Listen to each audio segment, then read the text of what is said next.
வணக்கம். நான் ஆக்கிரமிப்பு டைரக்டர் வாணியா பேசுகிறேன். இப்போ நான் உங்களுக்கு எல்லாருமே என்னுடைய டீமை நான் அறிமுகப்படுத்தி வைக்கிறேன். நம்ம படத்தோட இசையமைப்பாளர் மிஸ்டர் ஜான் பீட்டர் அவர்கள், அப்புறம் அண்ணன் நம்மளுடைய பாடலாசிரியர் அவர்கள், அப்புறம் அக்கா வந்து இணை தயாரிப்பாளராக நமக்கு சேர்ந்துக்கிட்டாங்க. அப்புறம் இந்த படத்தில் ஒரு பிரில்லியன்ட் பாடல் வந்து நமக்கு தீக்ஷிதா மேடம் பாடியிருக்காங்க.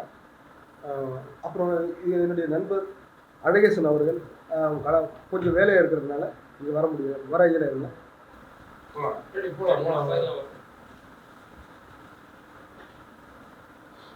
இந்த படத்தோட முக்கியமான கதையாக நான் தேர்ந்தெடுத்தது உப்பளத்தை பற்றி தான். அதுவும் ஒரு விவசாயம் அப்படிங்கிறதுனால அந்த ஒரு விஷயத்தை யாரும் எடுக்கலை. அது நம்ம திரைப்படமாக கொண்டு வந்தா என்ன, அது கதைக்களமாக அமைஞ்சா என்ன அப்படிங்கிற ஒரு எண்ணம் எனக்கு இருந்துக்கிட்டே இருந்தது. நானும் பிறந்த இடம் அது பக்கத்தில் இருக்கிறதுனால எனக்கு ஏதுவாக இருந்தது. அதனால் அவங்களுடைய பார்க்கும் போதெல்லாம் எனக்கு இவங்களை பதிவு செய்யணுங்கிற ஒரே நோக்கம் இருந்தது.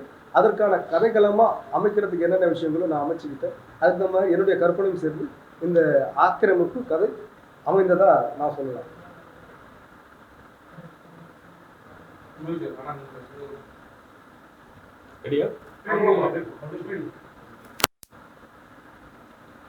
எல்லாருக்கும் வணக்கம்.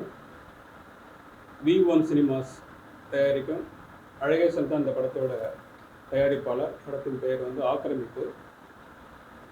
இந்த படத்தினுடைய இயக்குனர் என்னுடைய நண்பருமான திரு வாணியா அவர்கள் ரொம்ப சிறப்பாக இந்த படத்தை இயக்கியிருக்கிறாங்க. நல்ல கதைக்களம் கொண்ட ஒரு படமாக வந்திருக்குது. அதுவும் முக்கியமானது, இதுவரைக்கும் தமிழ் திரையுலகத்தில் உப்பளத்தை பற்றி யாருமே எடுத்தது கிடையாது.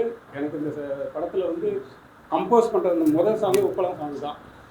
ஸோ அந்த அளவுக்கு இந்த கான்செப்ட் வந்து ரொம்ப எனக்கு இம்ப்ரெஸ் பண்ணிடுச்சு. ஸோ அதுக்கப்புறம் எங்களுடைய பணிகள் ரொம்ப சிறப்பாக அதில் முடிஞ்சிருக்கு. 4 சாங்கு மொத்தம். இந்த 4 சாங்கில் வந்து பார்த்திங்கன்னா தமிழமுதன் ஒரு பாட்டு எழுதியிருக்கிறாங்க, நில்லடி நில்லு அப்படிங்கிற சாங்கு. அதை சிங்கர் ரிக்ஷிதா தான் பாடியிருக்காங்க. இவங்க ரொம்ப எல்லாருக்கும் நல்லா தெரியும். ரொம்ப அருமையான ஒரு மெலோடி. ரிக்ஷிதா அண்டு ஜெகதீஷ் 2 பேரும் பாடியிருக்கிறாங்க. அதுக்கப்புறம் கடல் காத்து பாடும் பாட்டுன்ற பாடல் வந்து VM மகாலிங்கம் அண்டு ஷைனி 2 பேரும் பாடியிருக்காங்க. அதுவும் சூப்பராக வந்திருக்குது.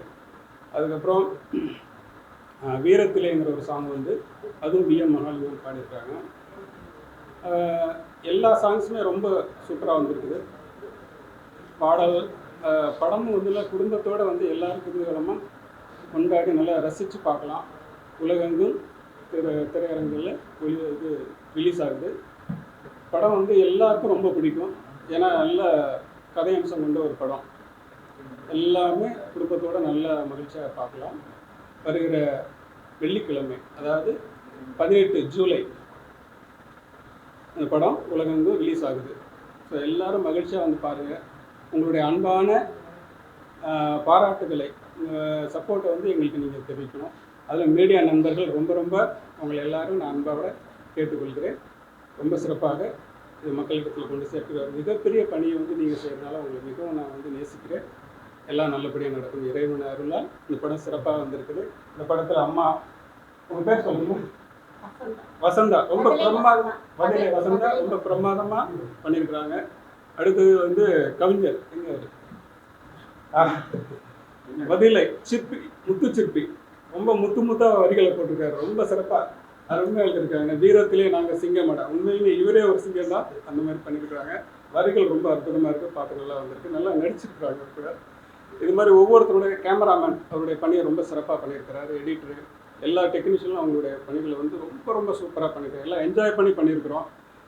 மக்கள் எல்லாருக்கும் ரொம்ப பிடிக்கும். ஏன்னா இது வந்து இன்றைய காலகட்டத்தில் இது ரொம்ப கமர்ஷியலாகவும் இருக்கும். அதே சமயத்தில் ரொம்ப ஒரு கதைக்களம் கொண்டு, அதாவது வாழ்வியல். உப்பளங்கிறது வந்து நிறைய பேருக்கு தெரியாது. அந்த உப்பை எப்படி தயாரிக்கிறாங்க, எப்படி அது உருவாக்கப்பட்டு வெளியில் வருகிறது அப்படிங்கிறதெல்லாம் இயக்குனர் ரொம்ப அழகாக எடுத்துருக்குறாங்க. ஸோ நாங்கள் எல்லாமே ரொம்ப மகிழ்ச்சியாக சந்தோஷமாக இது பண்ணியிருக்கோம். உங்களுடைய அன்பான வாழ்த்துக்கள், இப்போது ஆசீர்வாதம் எங்களுக்கு நன்றி. ஒரு அதிகமாக பேசிக்கிட்டா இல்லை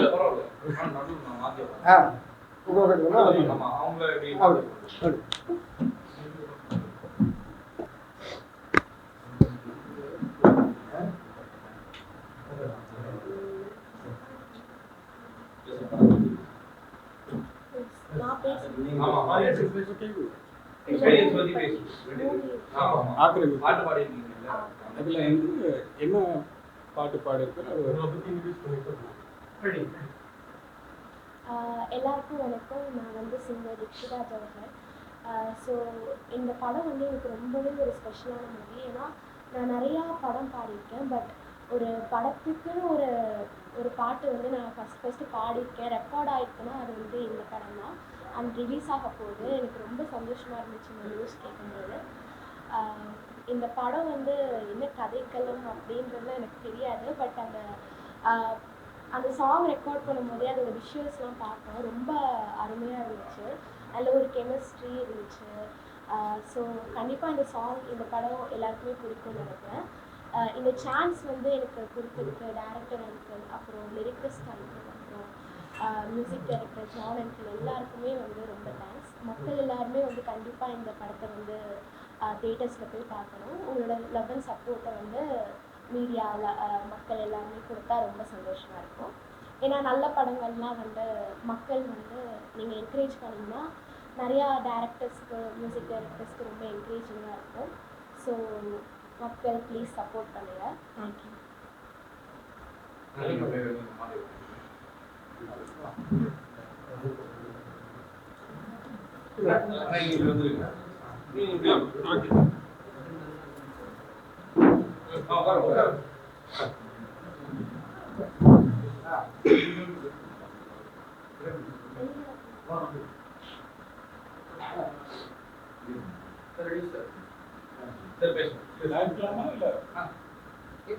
நீங்கள் கொடுங்க சார்.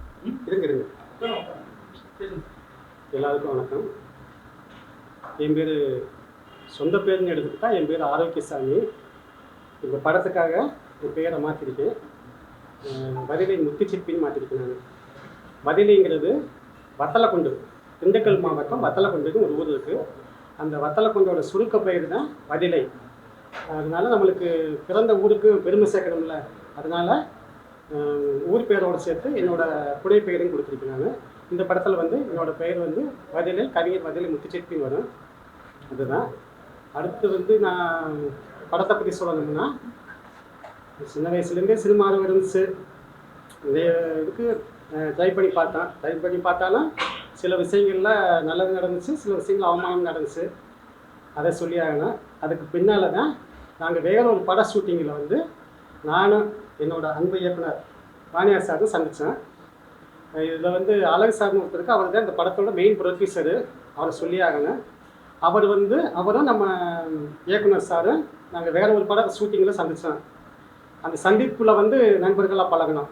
நண்பர்களாக பழகி நம்ம ஏன் அடுத்த இடத்துக்கு வாய்ப்பு கேட்டு போனோம், நம்ம படமாக சொந்தமாக எடுத்து அடுத்தவங்களுக்கு வாய்ப்பு கொடுக்கலாம் அப்படின்னு சொல்லி ஒரு முடிவெடுத்து நாங்கள் இந்த படத்தை தயாரிக்கிறதுக்கு முயற்சி பண்ணோம்.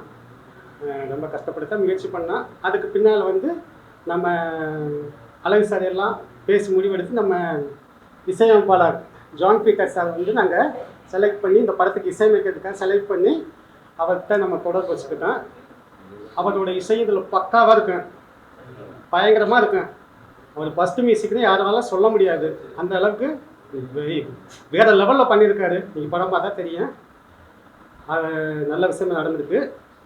இப்போ என்னை பற்றி சொல்லணும்னா, நான் பாடலாசிரியருக்கு தான் ஃபஸ்ட்டு வாய்ப்பு கேட்டுக்கிருந்தேன். நான் பாடலாசிரியருக்கு நான் பாட்டு எழுதி நிறைய வசதிக்கு நான் அந்த பாடலாசிரியருக்கு இங்கே எங்கேயும் அலைஞ்சு இந்த படத்துக்காக நான் பாட்டு எழுதுனேன்.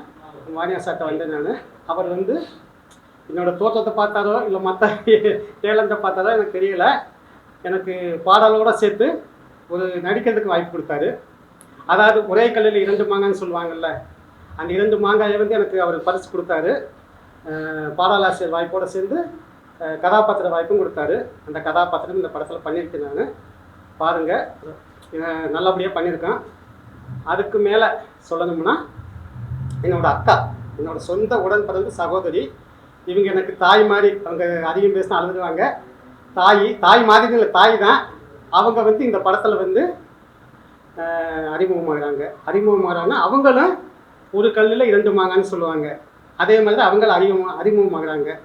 ஒரு அறிமுகம் வந்து இணை தயாரிப்பாளர் அறிமுகமாகறாங்க, வதிலை வசந்தா.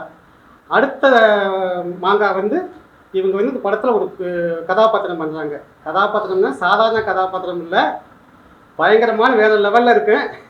நேற்று தான் இந்த படத்தை நாங்கள் பார்த்தேன், முழுமையாக பார்த்தேன். படம் வேறு லெவலில் போய்கிட்டு இருக்கு.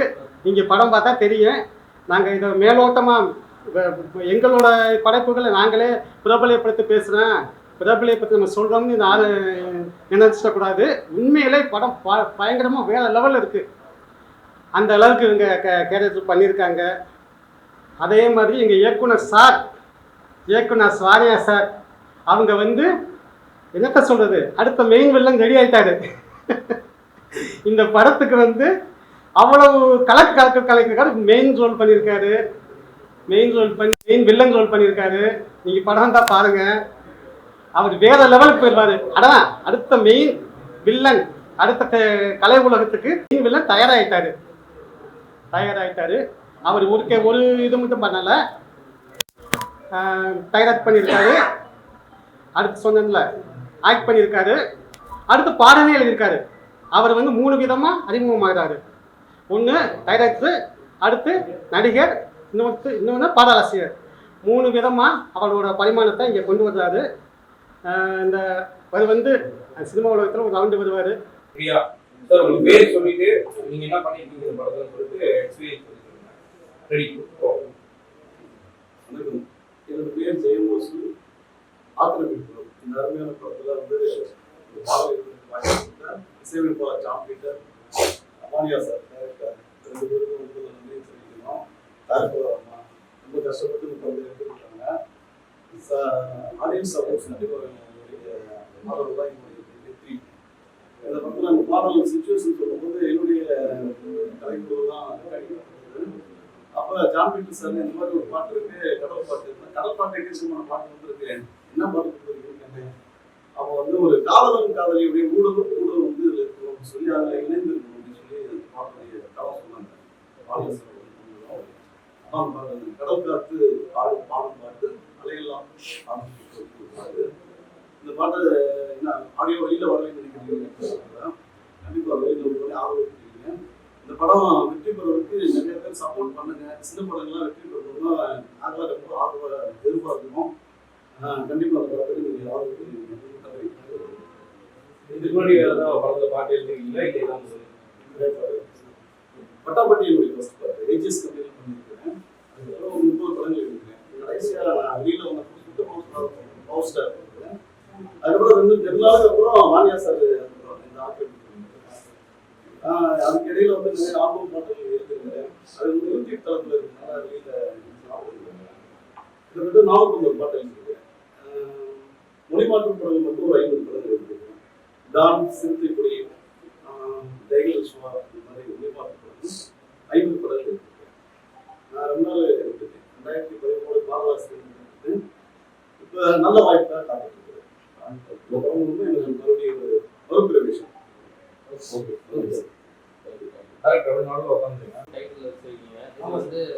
அரசியல் களத்துல இருந்து ஆக்கிரமிப்பா இல்ல லேண்ட் ஏதாவது ஆக்கிரமிப்பா அந்த மாதிரியான கதை சொல்லமா? இல்லை அது மாதிரி இல்லை. ஒரு 20 நபர் ஒரு தலைவர்கிட்ட வேலை பார்த்தா அவருடைய கட்டமைப்பு இருக்கும் இல்லையா, இப்படிதான் செய்யணும், இப்படிதான் போகணும் அப்படின்னு சொல்லிட்டு அது மாதிரி ஒரு கிராமமே ஒருத்தர்கிட்ட இருக்கும்போது அவருடைய ஆக்கிரமிப்பா மாறும், அவருடைய கட்டுப்பாட்டுக்குள்ள போக வேண்டிய சூழ்நிலை வருது. அதுதான் அந்த கதைக்கு ஆக்கிரமிப்பு வச்சு எல்லாம் நம்ம கிராமத்துல கிராமத்துல நடக்கிற கதைனாலே ஜாதி பின்னணியை கொண்டு வந்துருவாங்க. ஜாதி முக்கியமான ரோல் ஏதாவது பண்ணிருக்கா? இல்ல சார், அந்த அடிப்படையில் எதுவுமே கிடையாது. மனிதன் பணம் படைத்தவன் பணம் இல்லாதவன் இப்படிதான் போயிருக்கு, உழைப்பானே முதலாளி இப்படிதான் போயிருக்கு தவிர ஜாதி அடிப்படையில. எந்த இடத்துல சார் தூத்துக்குடியா இல்லை இங்க? இது வந்து நாகை மாவட்டம் வேதாரண்யம் மட்டம் கோடியக்கரை அகஸ்தியம் பள்ளியை சார்ந்த உட்படங்கள்னா இடம். இது எல்லாமே கதையா இல்லை ஏதாவது உண்மை சம்பவம் ஏதாவது? இல்ல சார், எல்லாம் கற்பனையா கதையாவே நடந்துகிட்டு இருக்காங்க, எடுக்கிறாங்க. அதை வச்சு நம்ம கற்பனையா எடுத்துக்கிட்ட கதை தான். ஹீரோ ஹீரோயின்ஸ் யாராவது இருக்காங்க? இல்ல சார், ஹீரோ வந்து முக்கியமான வேலையா எல்லாம் பண்ணிட்டு இருக்காரு. இந்த படத்தோட இன்னும் வேலைகள் நிறைய இருக்கு. அவருக்கு படம் வருகிற 12ஆம் தேதி ரிலீஸ் உலகம் அப்படிங்கிற காரணத்தால அவருடைய வேலையெல்லாம் அவரே செய்ய வேண்டிய ஒரு காரணத்தால நீங்க பார்த்து பண்ணுங்க, பண்ணிட்டு இருக்க. நான் வந்துடுறேன், எப்படி வந்துடுறேன், இணைய முடிஞ்சு அடைஞ்சிடுறேன், இல்லைன்னா நம்ம பார்த்துன்னு சொல்லியிருக்காரு. இருந்தாலும் இந்த நேரத்தில் அவர் மூலியமா உங்களுக்கு நான் வந்து சந்தோஷமா நன்றி தெரிவிச்சுக்கிறேன். மொத்தம் எத்தனை நாள் சார் எடுத்தீங்க?